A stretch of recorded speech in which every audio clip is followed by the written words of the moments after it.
मित्रों नमस्कार। मैं नाथ सोनांचली कथा कहानी और उपन्यास के साथ पुनः उपस्थित हूँ।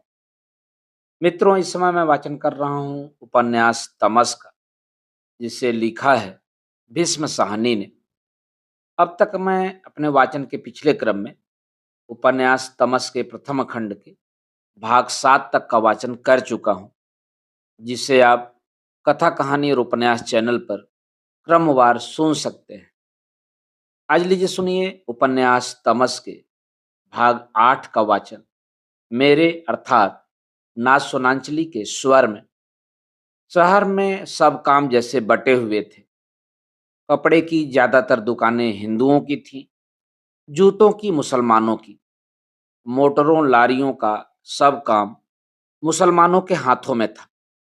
अनाज का काम हिंदुओं के हाथों में। छोटे छोटे काम हिंदू भी करते थे और मुसलमान भी। शिवालय का बाजार किसी दुल्हन के चेहरे की तरह खिला हुआ था। वहां रोज जैसी ही रौनक थी। कोई नहीं कह सकता था कि कहीं कोई तनाव पाया जाता है। सुनारों की दुकानों पर अनेक बुर्के वाली गांवों की औरतें चांदी के जेवर खरीदने बनवाने के लिए जगह जगह बैठी थीं। हकीम लाभराम की दुकान के सामने दवाइयां कूटने वाले दो कश्मीरी मुसलमान नाक मुंह लपेटे दौरी में दवाइयां कूट रहे थे। कुबड़े हलवाई की दुकान पर लगभग रोज जैसी ही भीड़ थी। खोमचे वाला संतराम आज भी ठीक 1 बजे अपनी हथगाड़ी धीरे धीरे चलाता हुआ सराफों का बाजार लांघ कर शिवालय के बाजार में आ गया था। और रोज ही के मुताबिक दर्जी खुदाबख्श और उसके दो छोटे भाइयों के लिए आधी आधी छटाक हलवे के 3 पत्ते बनाकर भेज रहा था। वातावरण में स्थिरता थी। सुबह की घटना से पैदा होने वाला तनाव कुछ दब गया था, कुछ बिखर गया था। सड़कों पर चहल पहल थी। खुदा बख्श की दुकान के सामने गली के सिरे पर कमेटी का करिंदा सीढ़ी लगाकर दीवार में लगे लैंप की चिमनी साफ कर रहा था और लैंप में तेल डाल रहा था। नगर का कार्यकलाप फिर से जैसे किसी संगीत की लय पर चलने लगा हो। जब इब्राहिम इत्र फरोश कंधों और पीठ पर से तरह तरह की बोतलें लटकाए एक गली से दूसरी गली इत्र फुलेल की आवाज लगाता अपनी स्थिर चाल से गुजरता जाता, तो लगता नगर की इस धुन पर उसके पांव उठ रहे हैं।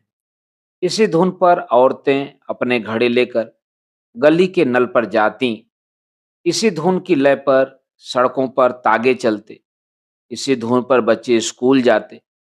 लगता शहर का सारा व्यापार किसी मीठी सहज धुन पर चल रहा है। लगता इसकी एक कड़ी टूटेगी तो साज के सारे तार टूट जाएंगे।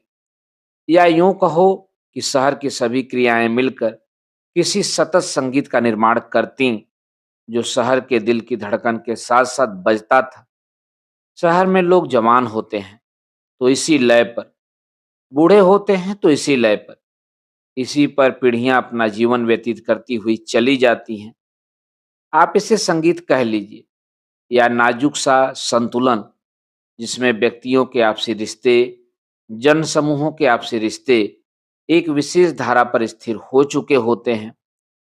यह तो नहीं कहा जा सकता कि शहर के जीवन में लहरें नहीं उठती थी।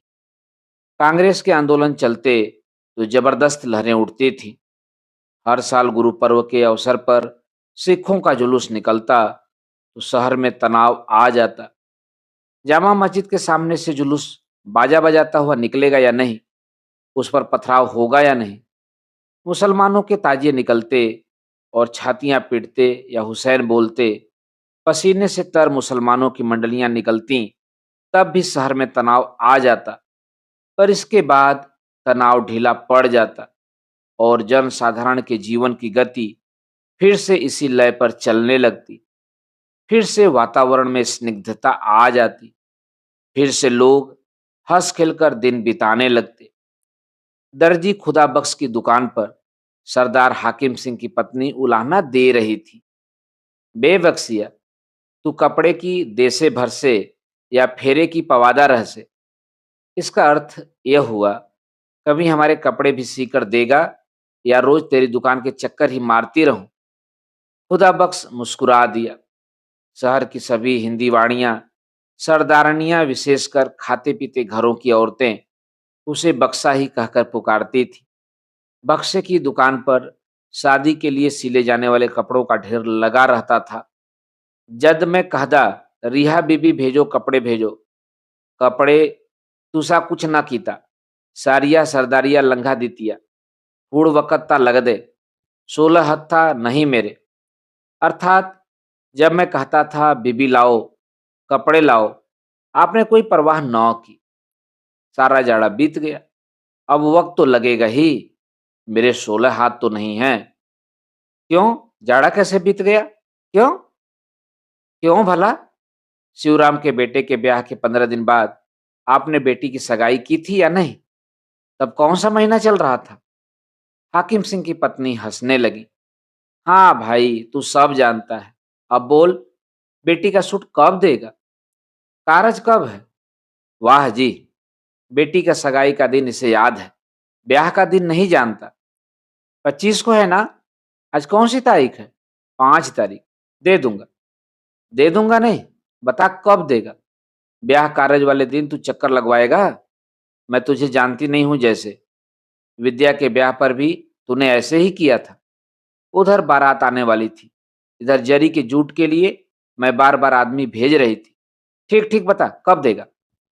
वो अभी बात कर ही रही थी जब उसके पीछे किसी ने बक्से की झोली में कपड़े का एक पुलिंदा फेंका।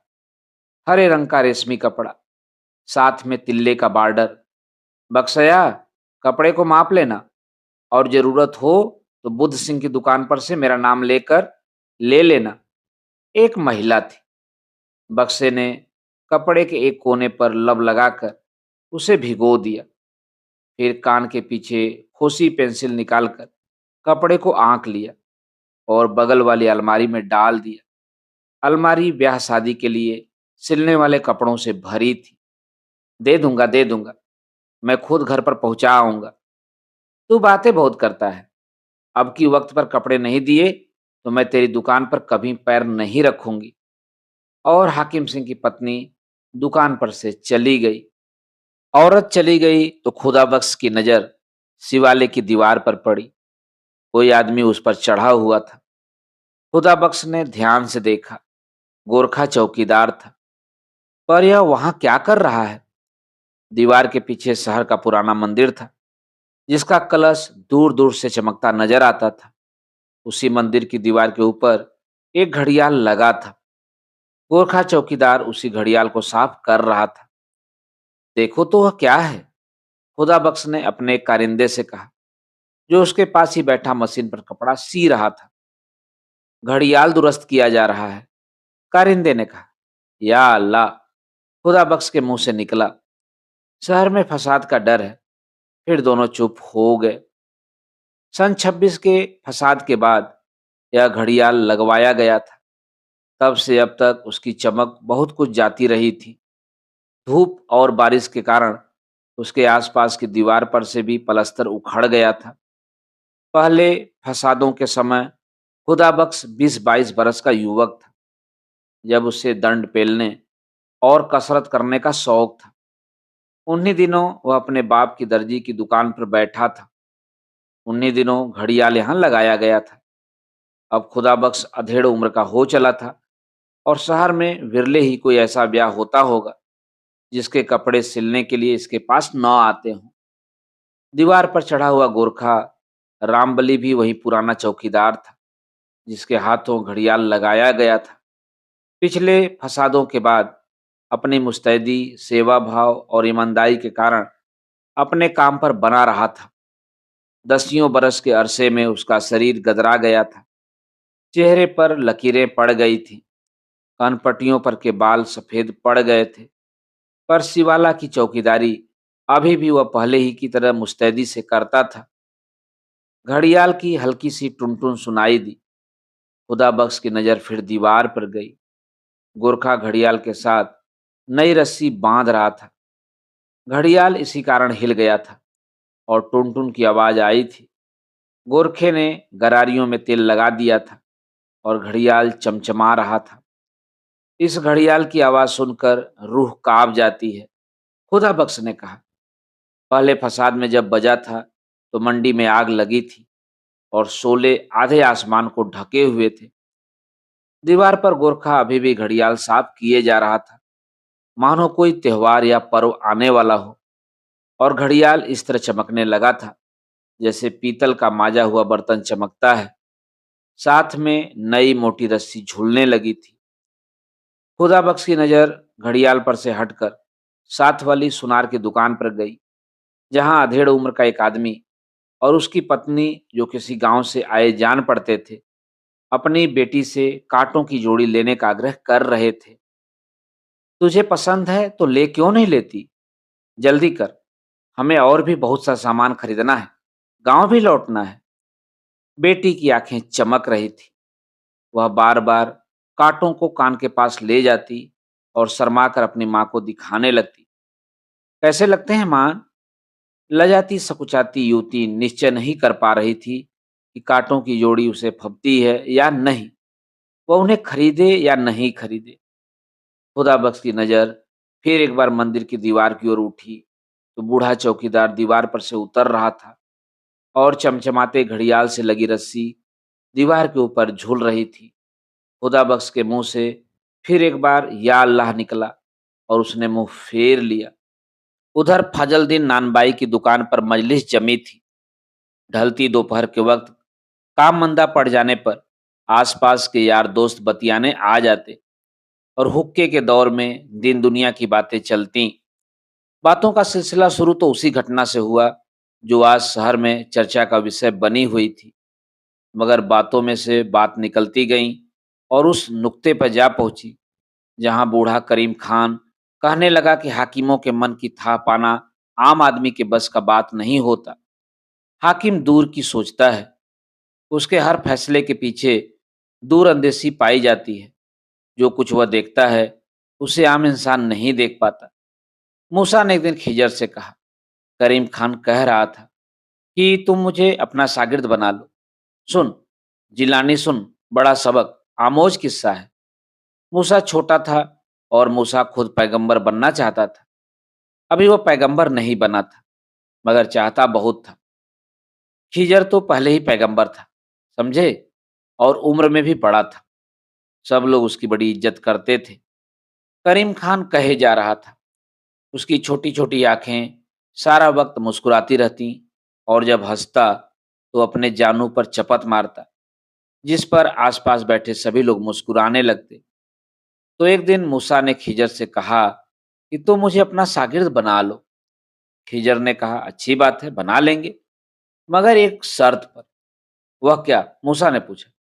शर्त यह कि तुम बोलोगे नहीं, मैं कुछ भी करूं तुम अपना मुंह बंद रखोगे। मूसा ने कहा, मंजूर है। तो खिजर ने उसे अपना शागिर्द बना लिया। अब खिजर उसे सिखाना चाहता था। क्या सिखाना चाहता था? हम इंसान तो कुछ भी नहीं देख सकते। हम तो अपने दिमाग घिसा घिसा कर सबब और बायस खोजते रहते हैं, मगर हमारे हाथ कुछ भी नहीं लगता, क्योंकि देखता तो खुदाबंद करीम है। अब उस पर जिलानी फूके मार रहा था।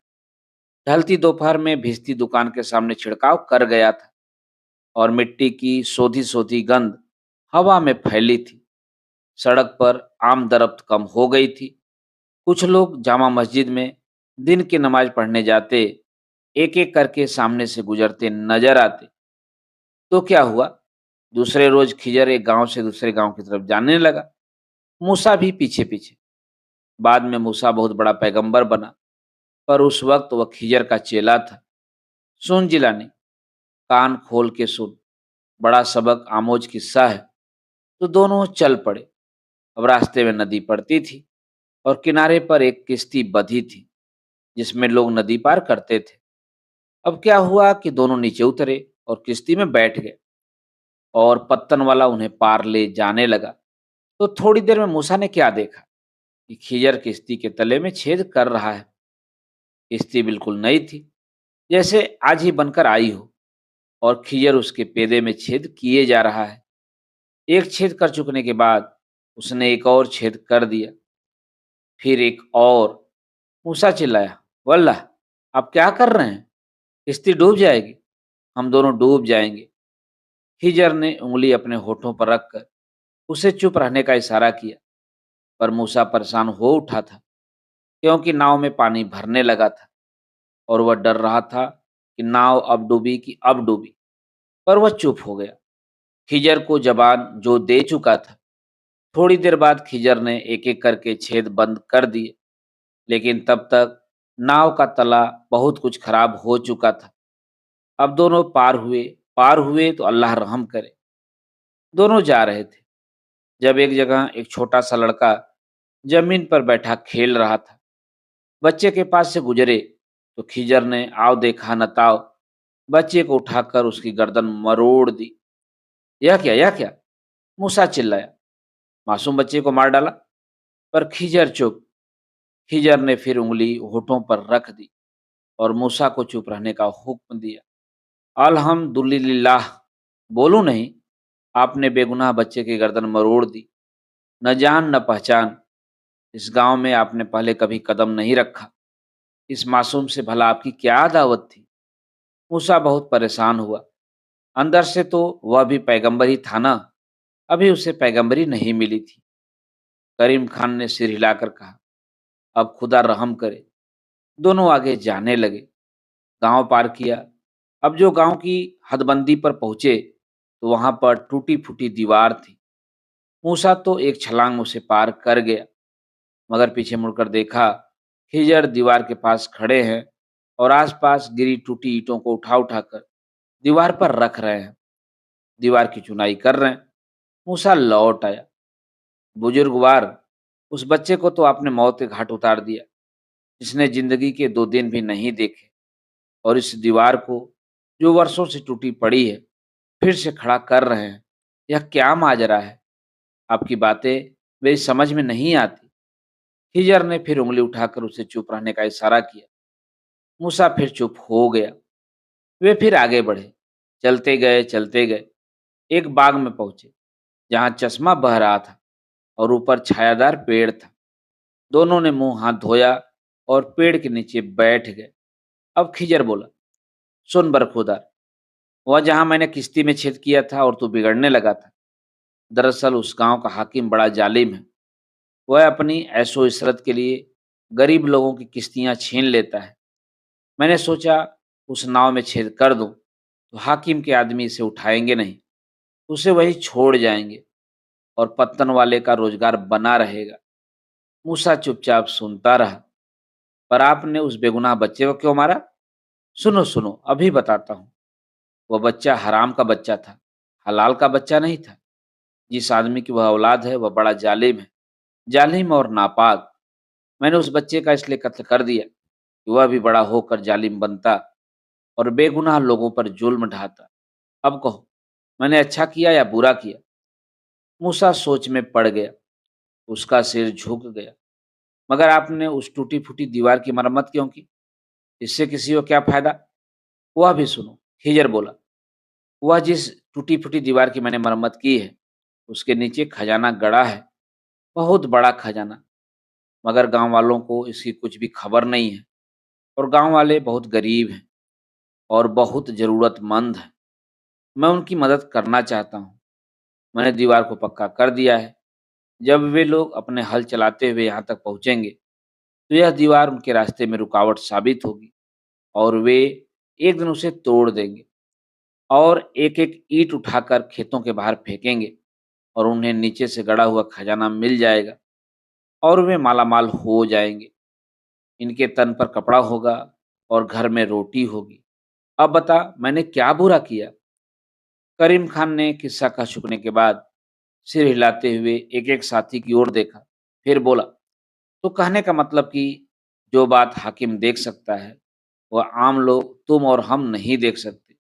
अंग्रेज हाकिम की आंख चारों तरफ देखती है, वरना क्या मुमकिन है कि मुट्ठी भर फिरंगी 7 समंदर पार से आकर इतने बड़े मुल्क पर हुकूमत करें? अंग्रेज बहुत दानिशमंद हैं, दूर अंदेश हैं। बेशक बेशक। आसपास बैठे लोगों ने सिर हिलाए। इसी दुकान में एक और नत्थी भी बैठा था, कहवे की प्याली सामने रखे, हाथ में लंबा सा रस का टुकड़ा उठाए वह डुबो-डुबो कर खा रहा था और ध्यान से करीम खान की बातें सुन रहा था। जब से उस सूअर के दड़बे में से निकला था, वो कभी शहर के एक हिस्से में, तो कभी दूसरे हिस्से में चक्कर काट रहा था। जहाँ बैठता लोग सूअर की चर्चा करते सुनाई देते। रह जाते लोगों की बातें सुनते हुए उसके कान खड़े हो जाते। किसी-किसी वक़्त उसे लगता जैसे लोग किसी दूसरे ही सूअर की बात कर रहे हैं। वह उस सूअर की बात नहीं कर रहे हैं, जिसे उसने ज़िबह किया था। पर फिर किसी-किसी वक़्त लोगों की बातें सुनते हुए उसका दिल बैठ जाता। यहाँ इस नानबाई की दुकान पर भी बात अगर झगड़ा-फसाद की हो, तो यह बड़ी मामूली सी घटना बनकर रह जाएगी।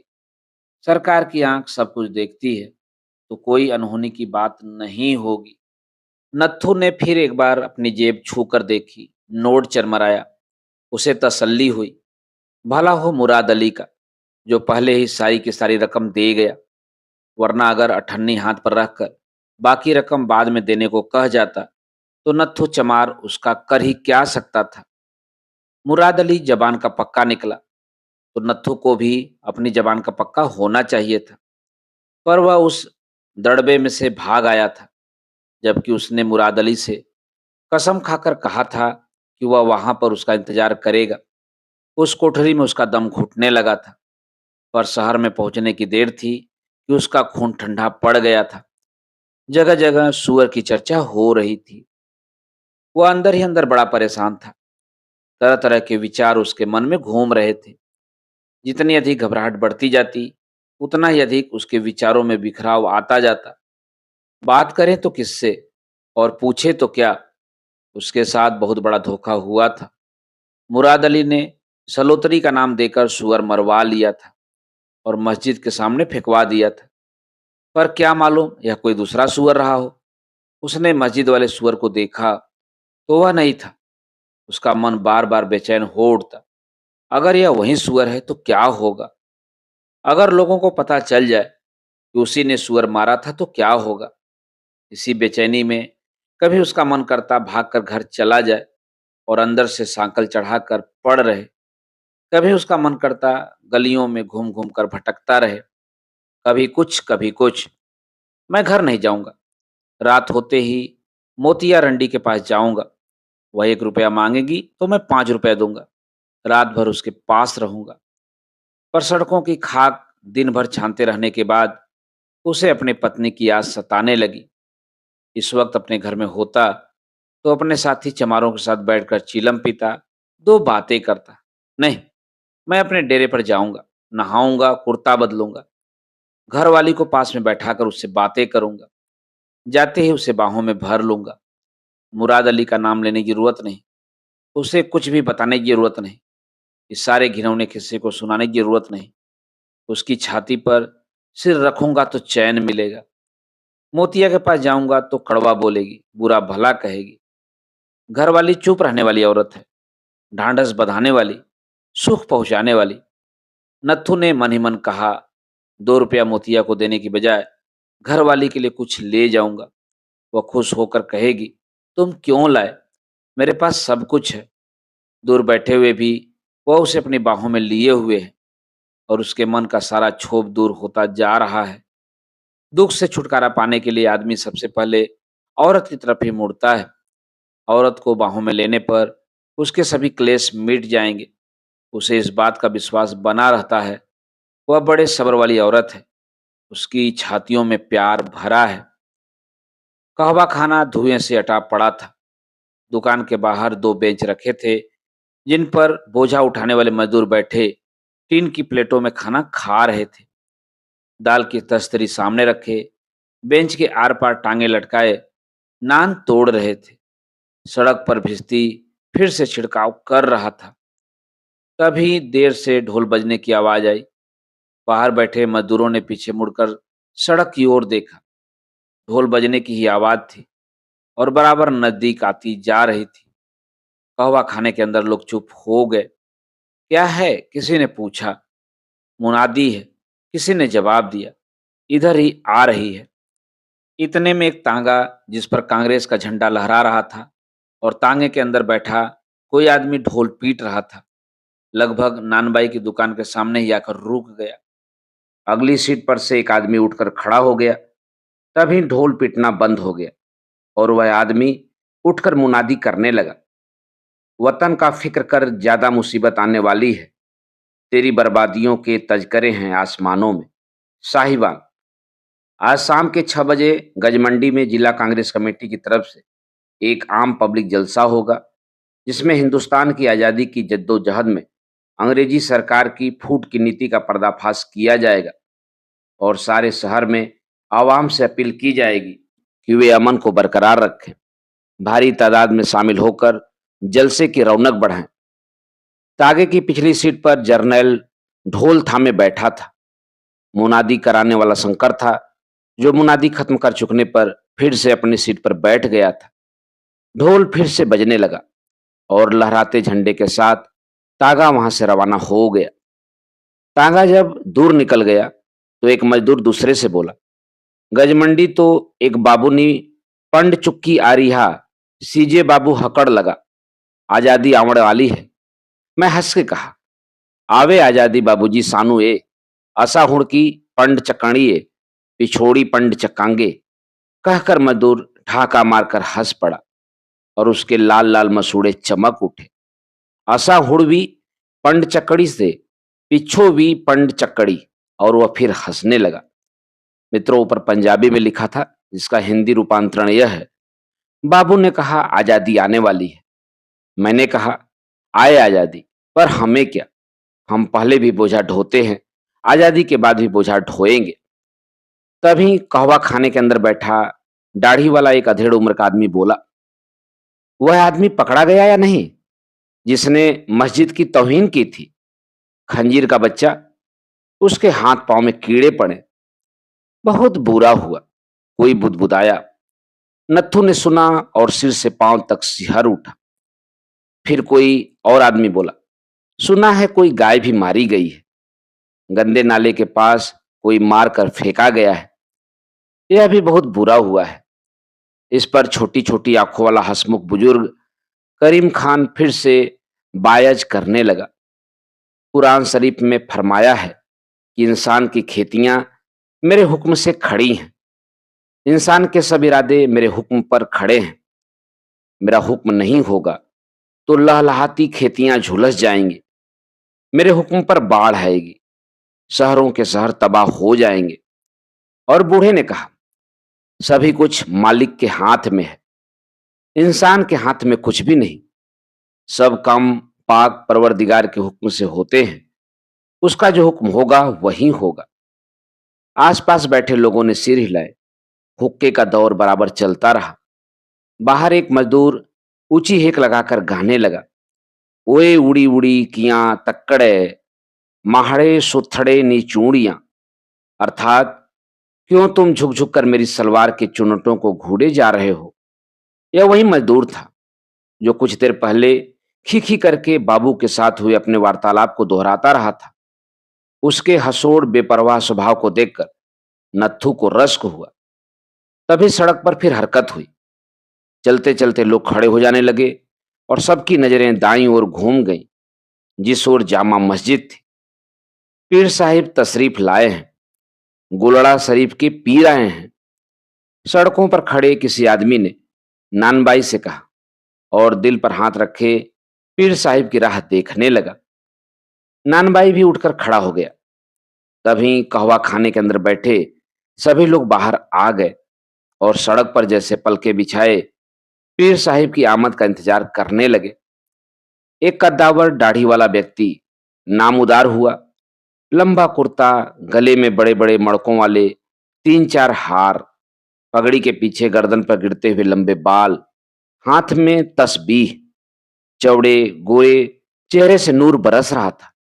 दाएं बाएं और पीछे बहुत से मुरीद चले आ रहे थे। नानबाई बढ़कर आगे आ गया और सिर झुका जानू पर हाथ रखकर सड़क के बीचों बीच खड़ा हो गया।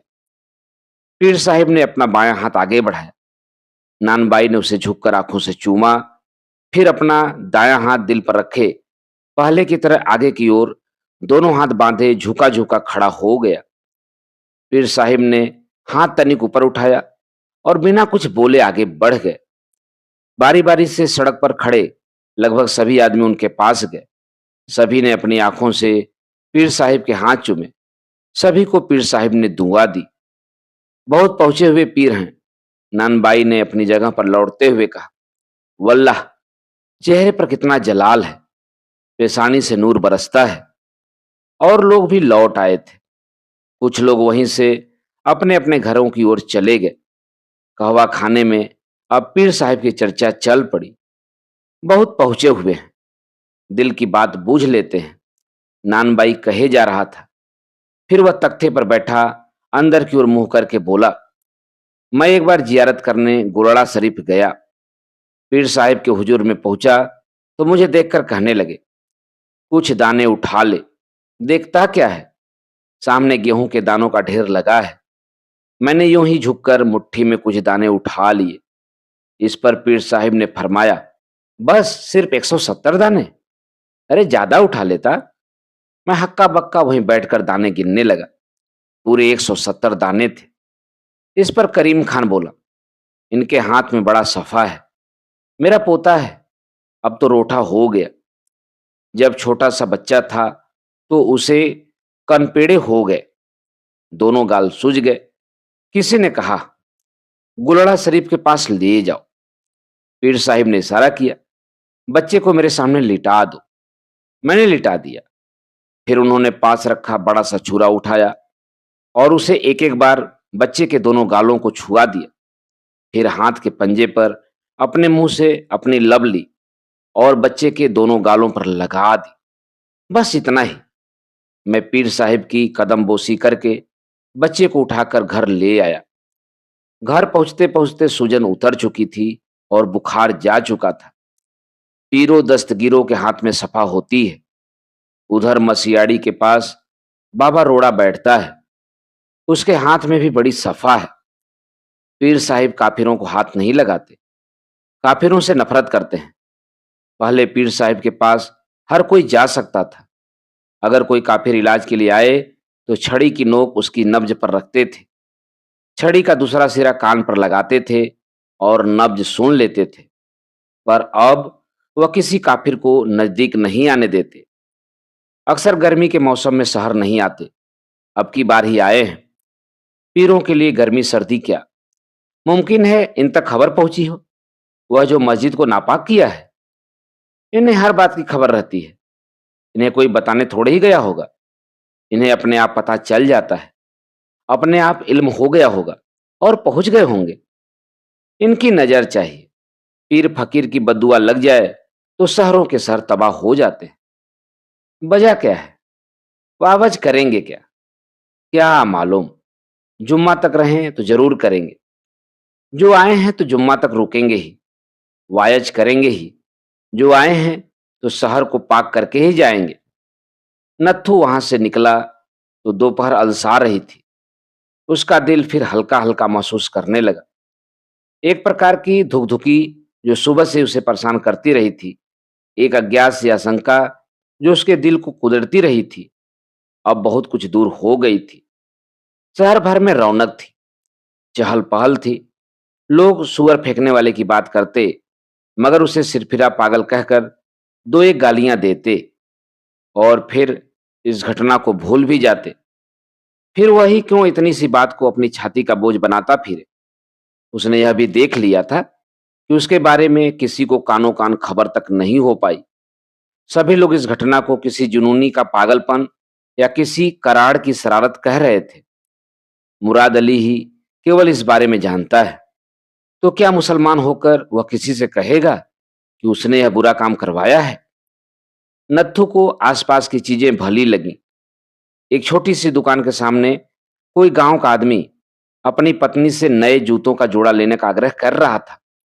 ले लो न जी, मैं जो कह रहा हूं, तुम्हारे पास एक भी जोड़ा नहीं है, वह जूती फट चुकी है। और पास बैठी सिर से पैर तक बुरके से ढकी उसकी पत्नी अपनी मधुर आवाज में इनकार किए जा रही थी। मुझे इसकी जरूरत नहीं, मेरा काम चल रहा है।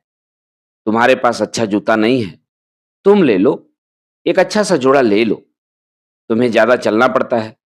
नत्थु आगे बढ़ गया। उसे सुख का भास हुआ। वह सड़क पार करके दाएं हाथ आ गया और धीरे धीरे आगे बढ़ने लगा। नानबाइयों की दुकान की एक और कतार आ गई। बड़े बड़े देग और देगों में से उड़ती मांस मसालों की गंध और नानों के ढेर ढेर। दुकानें खचाखच भरी थी। ज्यादा लोग मजदूर, बोझा ढोने वाले या आसपास के गांवों में से आने वाले परिवार थे। दिन भर के काम के बाद अथवा खरीद फरोख्त के बाद भोजन पर टूट रहे थे। यह बाजार शहर के एक सिरे पर था। खाना खा चुकने के बाद किसान लोग अपनी अपनी बैलगाड़ियों पर बैठकर शहर के बाहर उन लंबी राहों पर निकल जाएंगे जो उन्हें अपने अपने गांवों को ले जाती हैं।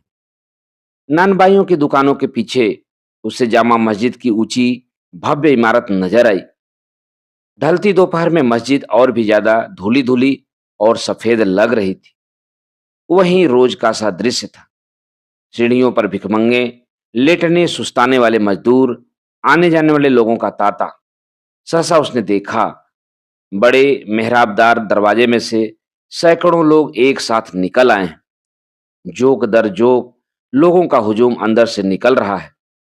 वे फाटक पार करके आते, सीढ़ियों के सिरे पर अपना अपना जूता पहनते या हाथ में लिए सीढ़ियां उतरने लगते। नत्थू देखता रह गया। केवल ईद के दिन इतने ज्यादा लोग मस्जिद में से निकलते नजर आया करते थे। तो क्या आज कोई वायज था? उसे सहसा ख्याल आया, क्या गुलड़ा शरीफ के पीर तो वायद देने नहीं आए थे? क्या वायद देने के बाद ही तो वह नहीं लौट रहे थे? उसका दिल फिर धक से रह गया। उसे लगा जैसे मस्जिद में इकट्ठा होने वाले ये सैकड़ों लोग उसी के कुकर्म की चर्चा करने के लिए इकट्ठा हुए थे। गोलड़ा के पीर भी इसी की खबर पाकर शहर में आए होंगे। नत्थू जामा मस्जिद को सामने से लांग गया। जिस जगह जामा मस्जिद की दीवार खत्म होती थी वहां बगल में एक गंदा नाला बहता था।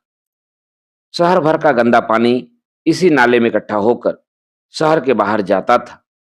नत्थू नाले के डंडहरे को पकड़कर खड़ा हो गया। उसकी नजर नीचे की ओर गई तो उसने देखा, डंडहरे के थोड़ा नीचे नाले के किनारे एक चबूतरा सा था और उस पर नंग धड़ंग एक आदमी लेटा हुआ था। स्याह रंग का काला आदमी, दाढ़ी और सिर पर सूखे खिचड़ी बाल, उलझे हुए गले में तावीज। नाले की ही दीवार के साथ अपना टीन का डिब्बा एक कील के साथ लटका कर लेट रहा था। चबूतरा तंग सा था। सोए सोए करवट बदलने पर भी वह सीधा नीचे नाली में गिर सकता था। यह भी शायद कोई पहुंचा हुआ पीर फकीर होगा। नत्थू ने मन ही मन कहा और उसकी ओर देखता रहा। सहसा फकीर उठ बैठा और आंखें फाड़ फाड़ कर नत्थू की ओर देखने लगा और देखते ही देखते दाएं बाएं जोर जोर से सिर हिलाने लगा, वैसे ही जैसे जुनूनी लोग सिर हिलाते हैं। नत्थू ने मुंह फेर लिया और बाजार की ओर देखने लगा। थोड़ी देर बाद जब उसने फिर मुड़कर देखा तो उसने सिर हिलाना छोड़ दिया था और फटी फटी आंखों से नत्थू की ओर देखते हुए अपनी तर्जनी से उसे अपनी ओर बुला रहा था। नत्थू सहम सा गया। वह डर गया कि यह फकीर कहीं उस पर कोई जादू टोना न कर दे या उसे बद्दुआ न दे दे। उसने जेब में हाथ डाला और एक इकन्नी निकालकर फकीर के सामने फेंक दी और वहां से चलने को हुआ। उसके देखते ही देखते फकीर ने इकन्नी उठा ली और नाले में फेंक दी और फिर उसकी ओर घुरते हुए तर्जनी हिला हिलाकर उसे अपनी ओर बुलाने लगा। नत्थू डर गया और कांप कर वहां से हट गया। बड़ा बाजार में बड़ी चहल पहल थी। नत्थू को शहर का यह इलाका सबसे ज्यादा आकर्षक लगता था। सोडा वाटर की दोनों दुकानों पर रंगारंग की असंख्य बोतलें चमक रही थी। नीचे उजले कपड़े पहने दुकानदार पालथी मारे नींबू पानी के गिलास भर भर कर ग्राहकों को दे रहे थे। सड़क की पटरी पर फूलों के गजरे बेचने वाले अभी से आ पहुंचे थे। सोडा वाटर की दुकानों की बगल में ही सीख कबाब वाले बैठते थे और नजदीक ही ठेका शराब वालों की दुकान थी। वहीं पर ही कसाई गली सड़क में खुलती थी जहां रंडियां बैठती थी। नत्थू सड़क के किनारे ठिठका खड़ा रहा। दुकानों के सामने सड़क पर बहुत से तागे खड़े थे। चमचमाते साज घोड़ों के सिर पर नाचती कलंगियां, मेले का सा समा। किसी किसी वक्त कोई तांगा सड़क के ऐन बीचों बीच आकर रुक जाता। घोड़े का कसमकसाता शरीर साज तुड़ाने के लिए जैसे अंगड़ाइयां ले रहा होता, और तांगे में कोई तुर्रे वाला रईस अपने दो एक साथियों के साथ बैठा होता। नत्थू चमार आश्वस्त होकर इधर उधर घूमने लगा। उसे लगा जैसे सभी लोग मस्त हैं और अपने लिए खुशी बटोर रहे हैं। नत्थू चमार देर तक वहां टहलता रहा। फिर जब शाम हो गई और बाजार में रौनक और भी ज्यादा बढ़ गई, तो वह लपक कर सीख कबाब वाले की दुकान पर जा पहुंचा। वहां से उसने अठन्नी के कबाब लिए और सीधा देसी शराब के ठेके पर जाकर बेंच पर बैठ गए। फिर जब शाम हो गई और बाजार में रौनक और भी ज्यादा बढ़ गई, तो वह लपक कर सीख कबाब वाले की दुकान पर जा पहुंचा। वहां से उसने अठन्नी के कबाब लिए और सीधा देसी शराब के ठेके पर जाकर बेंच पर बैठ गया और खुशी खुशी बैठकर खाने लगा और घुट घुट करके शराब पीने लगा। शाम के साए उतर आए और बड़ा बाजार की बत्तियां जल उठी। छिड़काव से फिर एक बार सोधी सोधी मिट्टी की खुशबू आने लगी और फूलों के गजरों की खुशबू से मिलकर नत्थू के दिमाग पर अजीब मस्ती सी छाने लगी। नत्थू को मालूम नहीं था कि कब उसने फूलों का गजरा खरीद कर गले में डाल लिया था। उसे यह भी नहीं मालूम था कि कब वह देसी शराब की दुकान पर से उठकर राजा बाजार का खुला इलाका लांघ कर रंडियों वाली गली में जा पहुंचा था। तभी सहसा उसे सामने की ओर से मुराद अली आता नजर आया। घुटनों तक लंबा कोट, हाथ में पतली छड़ी, ठिगना गठे शरीर वाला, काली काली मूछों वाला मुराद अली। क्या वह सचमुच मुराद अली था या नत्थु ख्वाब देख रहा था? उसके आंखों के सामने मुराद अली एक प्रेत की भांति मडराता सा नजर आया, जो गली गली कूचा कूचा घूमता फिरता था, छड़ी झुलाता हुआ। क्या सचमुच मुराद अली नाम का कोई व्यक्ति भी है जो इस शहर में रहता बसता है, या कोई प्रतिछाया ही एक गली से दूसरी गली घूमती रहती है और लोगों ने उसका नाम मुराद अली रख छोड़ा है? नहीं, मुराद अली ही था। मंडी की ओर से गली के रास्ते चला आ रहा था। नत्थु शराब की हिलोर में नहीं होता तो किसी घर के चबूतरे की आड़ में छिप जाता, पर नत्थु के हौसले बढ़े हुए थे। वह सीधा गली के बीचों बीच आ गया। उसने ज्यादा नहीं पी रखी थी। चमड़ा रंगने वाले चमार के लिए दो कुल्हड़ शराब तो पानी के बराबर होती है। दिन भर अकेला घूमते रहने के बाद अब जाकर उसे कोई परिचित मिला था और सहसा नत्थु को गर्व का भास हुआ। हम जिस काम को हाथ में लेते हैं पूरा करके छोड़ते हैं। सलाम हुजूर। नत्थु ने आगे बढ़कर हंसते हुए कहा और तन कर खड़ा हो गया। मुराद अली क्षण भर के लिए ठिठका। उसकी पैनी आंखों ने नत्थु को देखा और सारी स्थिति उसकी समझ में आ गई। बिना कुछ कहे अथवा नत्थु के अभिवादन का बिना उत्तर दिए वह आगे बढ़ गया। सलाम हुजूर, मैं नत्थु हूं। आपने मुझे पहचाना नहीं? नत्थु कहकर हंस दिया। मुराद अली इस बीच आगे जा चुका था। नत्थु हतबुद्धि सा गली के बीचों बीच खड़ा रहा। फिर वहीं से चिल्लाकर बोला, हुजूर मुराद अली साहब। पर मुराद अली नहीं रुका। सहसा नत्थु के मन में एक विचार उठा। मुझे कम से कम मुराद अली को बता तो देना चाहिए था कि मैंने उनका काम कर दिया है। वह इस मुगालते में न रहें कि मैं यहां घूम रहा हूं और उनका काम पूरा नहीं किया है। नत्थु लड़खड़ाता हुआ मुराद अली के पीछे हो लिया। आगे और ज्यादा अंधेरा था, मगर दूर मुराद अली की काया उसे बराबर नजर आ रही थी। वह गिरता पड़ता बढ़ता गया। जैसे तैसे वह भागने लगा था। हुजूर को बताना तो बहुत जरूरी है कि काम पूरा हो गया है। उसे लगा जैसे वह मुराद अली के नजदीक पहुंच रहा है। वास्तव में गली सूनी होती जा रही थी और उसे लगा जैसे मुराद अली ने अपनी चाल धीमी कर दी है। हुजूर, मैं कहना भूल गया, वह काम हो गया था। वक्त पर भेज दिया था। हाथ गाड़ी वाले आ गए थे।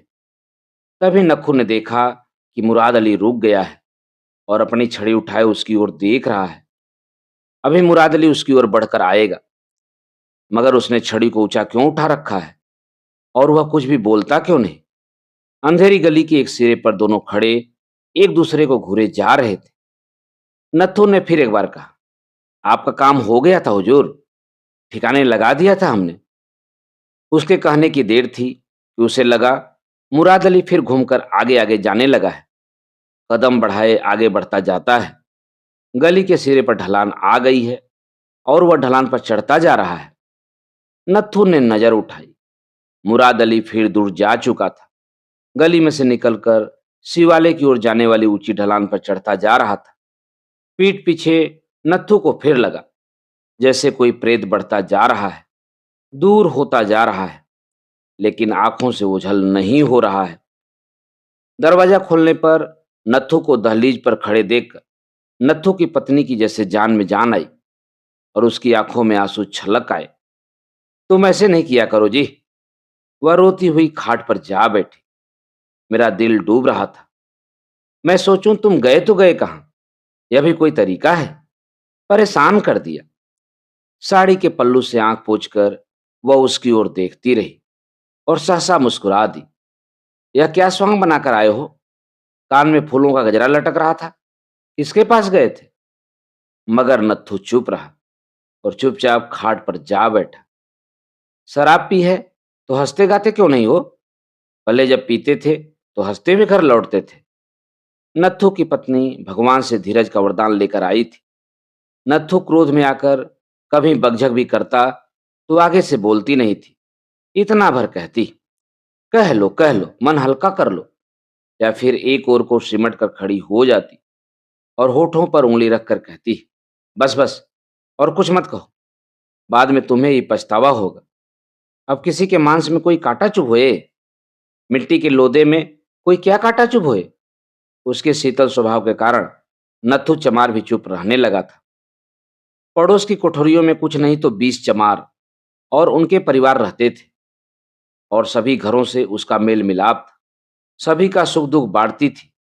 अपने थोड़े में ही संतुष्ट रहने वाली और भगवान से डरने वाली स्त्री थी। कुछ लोगों में स्वभाव से ही ऐसी सूझ होती है कि वे अपनी स्थिति को भली भांति समझ लेते हैं और जिंदगी से कुछ भी ऐसा नहीं मांगते जिसके मिलने की संभावना न हो। इसीलिए उनका मन सदा खिला खिला रहता है। नत्थू अभी भी चुपचाप बैठा था। तुम बोलते क्यों नहीं? तुम इतनी देर बाहर रहे, मैं मछली की तरह तड़पती रही हूं। नत्थू ने आंख उठाकर अपनी पत्नी की ओर देखा। एक बाढ़ सी उसके दिल में उठी। सहसा उसने सिर झटक दिया। भाड़ में जाए मुराद अली और उसका सूअर। उसने मन ही मन कहा, हम तो घर लौट आए हैं। बाड़े वाले मेरे बारे में पूछते थे। हाँ, पूछते थे। एक आध बार पूछा था। तुमने क्या कहा? मैंने कहा काम पर गए हैं, आते ही होंगे। क्या बार बार पूछते थे? नहीं जी, लोग काम पर जाते नहीं हैं। शाम को साथ वाली ने पूछा तो मैंने कहा घोड़े की खाल उतारने गए हैं। एक हल्की सी मुस्कुराहट नत्थू के होठों पर दौड़ गई। मगर तुम गए कहाँ थे? फिर कभी बताऊंगा। नत्थू की पत्नी उसके मुंह की ओर देखती रही। पहले तो ऐसा कभी नहीं हुआ था कि नत्थू उससे कोई बात छिपा जाए, मगर चुप रहना बेहतर था। चुप रहूंगी तो कुछ दिन बाद अपने आप बता देगा। नहीं पूछूंगी। तुम नहीं चाहते तो नहीं पूछूंगी। खाना खाओगे? मैं भी मिनटों में गरम गरम रोटियां सेक देती हूँ। चाय के साथ रोटी खा लो। और वह खाट पर से उतर आई, पर किसी भावावेश में नत्थू ने उसे रोक लिया और अपनी ओर खींचकर अपने पास बैठाए रखा। नहीं, तुम इधर ही बैठो। पत्नी उसके साथ सटकर बैठी रही। तुमने खाना खाया? नत्थू ने भावावेश में उसके बाल सहलाते हुए पूछा। हाँ, खाया। पत्नी को नत्थू का व्यवहार अनोखा सा लगा। झूठ बोलती हो, सच बता, खाना खाया? पत्नी ने नाक उठाकर हंसते हुए कहा, हमने बनाया था पर हमसे खाया नहीं गया। सुबह को खाया था या नहीं? खाया था। फिर झूठ। सच सच बता, खाया था? उसने फिर पति की ओर देखा और हंस दी। नहीं खाया था। मैं तुम्हारी बाट देख रही थी। खाती कैसे? और जो आज रात भी मैं नहीं आता तो आते क्यों नहीं? मुझे मालूम था तुम आओगे। कोई धूमिल अस्पष्ट सी अकुलाहट थी जो नत्थू के दिल को अभी भी मथ रही थी। इस धुकधुकी के कारण वह सड़कों पर चक्कर लगाता रहा था। इसी कारण उसने शराब पी थी। पत्नी के साथ बैठने पर भी अंदर ही अंदर कोई शंका उसका कलेजा चाट रही थी।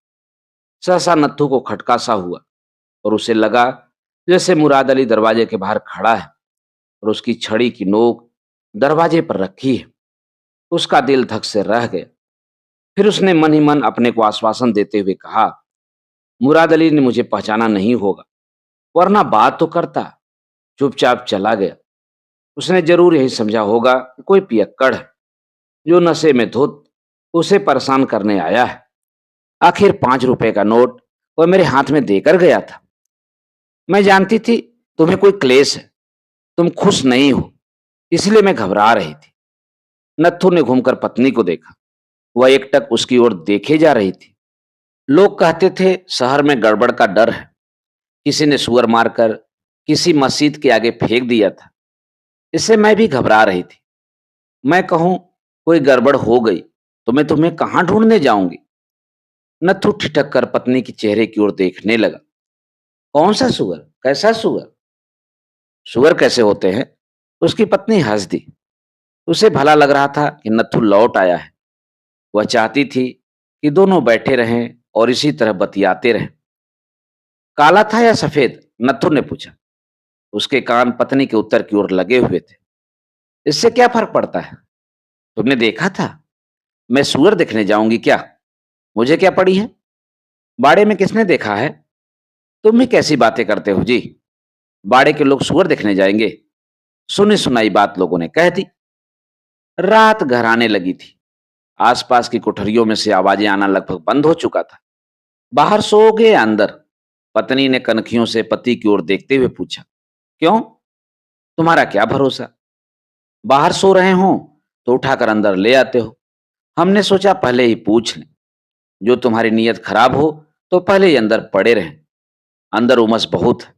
और वह बैठी बैठी अपने बाल खोलने लगी। तुमने कुछ नहीं बताया, खाना खाओगे या नहीं? चाय बना दूं? इतने गुमसुम क्यों बैठे हो? कल तुम नहीं थे, घर काटने को दौड़ता था। पत्नी को लापरवाही से बाल खोलते देखकर वेदना भरी उन्माद की लहर नत्थू के तन बदन में उठी और उसने पागलों की तरह अपनी पत्नी को बाहों में भर लिया और उसके गाल, उसके होठ, उसके बाल, उसकी आंख बार बार चुभने लगा।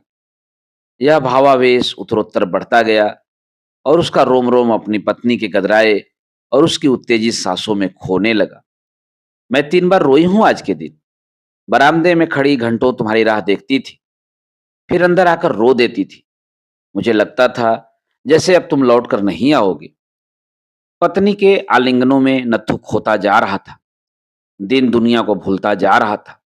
उसके भूखे बेचैन होठ तृप्ति के लिए भटकते हुए कभी पत्नी के होठों से जा लगते, कभी उसके स्तनों को जा पकड़ते। हाफता हुआ वह पत्नी के अंग अंग में त्राण और सुख और विस्मृति की खोज में जैसे भटक रहा था। तभी मैदान के पार कुत्ते जोरों से भौंकने लगे और दूर कहीं से दबा दबा सा शोर कानों में पड़ने लगा। नत्थू को किसी बात का होश नहीं था, पर कुछ ही देर में नत्थू की पत्नी की नजर छत के नीचे दीवार पर पड़ गई। रोशनदान के सामने की दीवार पर हल्की सी रोशनी थिरक रही थी। लगा जैसे कोई लाल सी छाया नाचने लगी है। उसे लगा जैसे दीवार पर पड़ने वाली रोशनी कांप रही है। दूर से दबा दबा शोर सुनाई देने लगा। यह क्या है जी? दीवार की ओर देखते हुए पत्नी बोली। वह देखो तो दीवार पर, यह कैसी रोशनी है? लगता है जैसे आग की लपट हो। कहीं आग लगी है क्या? सुनो तो, यह शोर कैसा है? नत्थू ने सिर उठाकर देखा तो एक हल्की सी कराह उसके मुंह से निकली। कुत्ते और भी ज्यादा जोर से भौंकने लगे थे और दूर का शोर बढ़ने लगा था। उसकी अस्फुट सी गूंज वातावरण में फैल रही थी, बढ़ते आते लश्करों की आवाज की तरह। दीवार के ऊपरी हिस्से में लौ और भी ज्यादा अस्थिर और भी ज्यादा गहरी हो उठी थी, मानो आग के हिलते साए हो। कहीं आग लगी है, उसने भर्राई सी आवाज में कहा और उठ बैठा। तभी भिनभिनाते शोर के ऊपर तैरती सी किसी घड़ियाल के बजने की आवाज आई। दोनों के लिए नई सी आवाज थी। यूं हर रोज ही शेखों के बाग में लगी घोड़े की आवाज आया करती थी। चौके से निपटने के बाद जब नत्थू की पत्नी आती और दोनों सोने की तैयारी कर रहे होते और घंटा बजता तो पत्नी अक्सर 10 गिना करती थी।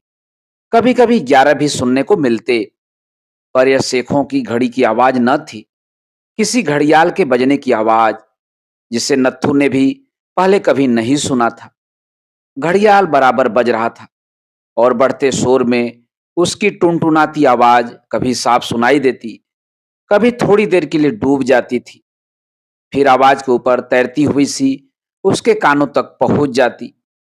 दूर का शोर बढ़ता जा रहा था। बाड़े के अंदर से, कोठरियों में से आवाजें आने लगी थी। लोग जाग जाग कर कोठरियों के बाहर आ रहे थे। मंडी में आग लगी है, कोई आदमी जोर से चिल्लाया। तभी सहसा कहीं दूर से आवाजें आईं। आवाज बहुत ऊंची थी, बहुत साफ थी। अल्लाह अकबर! नत्थू का शरीर सिर से पांव तक झंझना उठा। वह आंखें फाड़े छत की ओर देखे जा रहा था। लगता था जैसे उसे लकवा मार गया हो। चलो बाहर चलें, उसकी पत्नी ने सहमी सी आवाज में कहा। बाड़े वालों से पूछें, मुझे यहां डर लगता है। मगर नत्थू उसे पकड़े रहा और जड़ सा खाट पर बैठा रहा। थोड़ी देर बाद बढ़ते शोर में एक और आवाज बहुत से कंठों में से एक साथ फूट कर आई। हर हर महादेव! अंतिम शब्द बहुत लंबा करके बोला गया था। इस बढ़ते शोर और बराबर बजते हुए घड़ियाल के बीच बार बार ये ऊंची आवाजें सुनाई देने लगी थी। लगता जैसे कोई बहुत बड़ा पर्व मनाए जाने लगा है। आखिर नत्थू की पत्नी से न रहा गया। वह नत्थू से बाजू छुड़ाकर उठी और दरवाजा खोलकर बाहर चली गई। नत्थू अभी भी फटी फटी आंखों से छत की ओर देखे जा रहा था। यही शोर एक अस्फुट सी स्वर लहरी बनकर शहर के बाहर दूर रिचर्ड के बंगले की दीवारों के साथ भी टकराने लगा था। इस गहराती गूंज में कुछ देर बाद घड़ियाल की टुनटुन भी तैरती हुई आने लगी। रिचर्ड उस समय गहरी नींद में सो रहा था, लेकिन लीजा उसे सुनकर जाग गई थी। आवाज को सुनकर पहले तो लीजा को लगा जैसे उसी के कमरे में लगी घंटी धीमे धीमे टुनटुनाने लगी है, जैसे दिन के वक्त हवा का झोंका आने पर टुनटुनाती थी। पर जब उसकी नींद पूरी तरह से टूटी तो उसे लगा जैसे वह आवाज भिन्न है। किसी किसी वक्त यह आवाज बिल्कुल हवा में खो जाती, लगता जैसे हवा उड़ाकर ले गई है, फिर सहसा बज उठती। अंधकार की बीहड़ दूरियों में से तैरती हुई सी आ जाती है। लिजा की आंखों में नींद भरी थी। उसे किसी किसी वक्त लगता जैसे तूफान में सागर की लहरों से जूझते, अपना रास्ता खोजते किसी जहाज की घंटी बज रही हो। उसने कोहनियों के बल उठकर रिचर्ड की ओर देखा। रिचर्ड हल्के हल्के खर्राटे भर रहा था। रिचर्ड के चरित्र की ही खूबी कहिए कि तकिए पर सिर रखते ही सो जाता था। निर्लिप्त निर्विकार पलंग पर लेटते ही वह गहरी नींद में खो जाता था। लीजा के लिए कमरे का अंधेरा बोझिल हो रहा था। गेट पर पहरेदार के बूट चलते सड़कों को पीटते सुनाई दे रहे थे। यह क्या आवाज है रिचर्ड? और लीजा उसके पास सट गई। हैं? क्या है? रिचर्ड जाग गया। यह क्या आवाज है? कुछ नहीं, सो जाओ। और रिचर्ड ने करवट बदल ली, पर लीजा ने अपनी बाह उसके गले में डाल दी। कहीं कोई घड़ियाल सा बज रहा है रिचर्ड, लीजा ने कहा, जैसे किसी गिरजे की घंटी हो। रिचर्ड जाग गया। उसने ध्यान से सुना और कोहनियों के बल उठ बैठा। गिरजे की घंटी की आवाज ज्यादा गहरी होती है। यह मंदिर की घंटी जैसी आवाज है, हिंदुओं के मंदिर की घंटी जैसी। यह इस वक्त क्यों बज रही है रिचर्ड? क्या हिंदुओं का कोई बड़ा दिन है? इस घड़ियाल को सुनते हुए लगता है जैसे समुद्र में तूफान उठा हो और कोई जहाज खतरे की घंटी बजा रहा हो। रिचर्ड चुप रहा। शहर की ओर से आने वाला भिनभिनाता सा शोर उत्तरोत्तर बढ़ रहा था। कभी कभी कोई आवाज इस भिनभिनाते शोर में से ऊपर उड़ जाती, जैसे कोई किसी को बुला रहा हो, फिर उसी शोर के सागर में डूब जाती। तभी अंधकार की लहरों पर तैरती हुई एक और आवाज आई, अल्लाह अकबर! रिचर्ड का सारा शरीर एक बार तन गया, फिर थोड़ी देर में ही ढीला भी पड़ गया। क्या आवाज है? यह क्या आवाज है? इसका क्या मतलब है? इसका मतलब है गॉड इज ग्रेट। यह आवाज इस वक्त क्यों उठाई जा रही है? जरूर कोई धार्मिक पर्व होगा। रिचर्ड मन ही मन हंस दिया। यह धार्मिक पर्व नहीं है लीजा। दरअसल शहर में हिंदुओं और मुसलमानों के बीच फसाद हो गया है। तुम्हारे रहते फसाद हो गया रिचर्ड? रिचर्ड को लगा जैसे सब कुछ जानते बुझते हुए लीजा यह अटपटा सवाल कर रही है। हम इनके धार्मिक झगड़ों में दखल नहीं देते। लीजा, तुम जानती तो हो। क्षण भर के लिए लीजा को लगा जैसे वह किसी भयानक जंगल से चारों ओर से घिरी है और दूर से आने वाली आवाजें जैसे जंगल की ही आवाजें हैं। सियारों, गीदड़ों और तरह तरह के जंतुओं की आवाजें। तुमने इसे बंद क्यों नहीं करवा दिया रिचर्ड? यहाँ मुझे डर लगता है। रिचर्ड चुप रहा, कोहनियों के बल बैठा रहा। उसका मस्तिष्क फिर से बड़ी तेजी से सोचने लगा था कि इस स्थिति में मुझे क्या करना होगा, सरकार की नीति को किस भांति कार्यान्वित करना होगा। लीजा ने अपनी बाहें उसके गले में डाल दी थीं। ये लोग लड़ेंगे तो तुम्हारी जान को भी तो खतरा है रिचर्ड, लीजा ने कहा, और उसका दिल रिचर्ड के प्रति सहानुभूति से भर उठा। दुबला पतला रिचर्ड बर्बर लोगों के बीच अकेला घूम रहा है। ऐसे लोगों पर शासन क्या कोई आसान काम है? बीच बीच में अंधकार की गुफाओं में से निकलती हुई घड़ियाल की टुन की आवाज सुनाई दे जाती। ये लोग आपस में लड़े, क्या यह अच्छी बात है? रिचर्ड हंस दिया। क्या यह अच्छी बात होगी कि ये लोग मिलकर मेरे खिलाफ लड़ें, मेरा खून करें? रिचर्ड ने कहा, और करवट बदलकर एक हाथ से लीजा के बाल सहलाने लगा। कैसा रहे अगर इस वक्त ये आवाजें मेरे घर के बाहर उठ रही हों और ये लोग मेरा खून बहाने के लिए संगीने उठाए बाहर खड़े हों। लीजा सिर से पांव तक कांप उठी। वह रिचर्ड के और पास आ गई और अंधेरे में उसके चेहरे की ओर देखती रह गई। उसे लगा जैसे मानवीय मूल्यों का कोई महत्व नहीं होता। वास्तव में महत्व केवल शासकीय मूल्यों का होता है। इतने में रिचर्ड फिर उठकर बैठ गया। शहर में गड़बड़ है लीजा, तुम सो जाओ, मुझे मालूम करना होगा। तभी टेलीफोन की घंटी बज उठी। दोस्तों, अभी आप सुन रहे थे उपन्यास तमस के प्रथम खंड के भाग 8 का वाचन मेरे अर्थात नासुरांचली के स्वर में। मित्रों, उपन्यास तमस के आगे के भागों का वाचन आप मेरे वाचन के अगले क्रम में सुन सकते हैं। तो जुड़े रहिए कथा कहानी और उपन्यास के साथ। धन्यवाद। नमस्कार।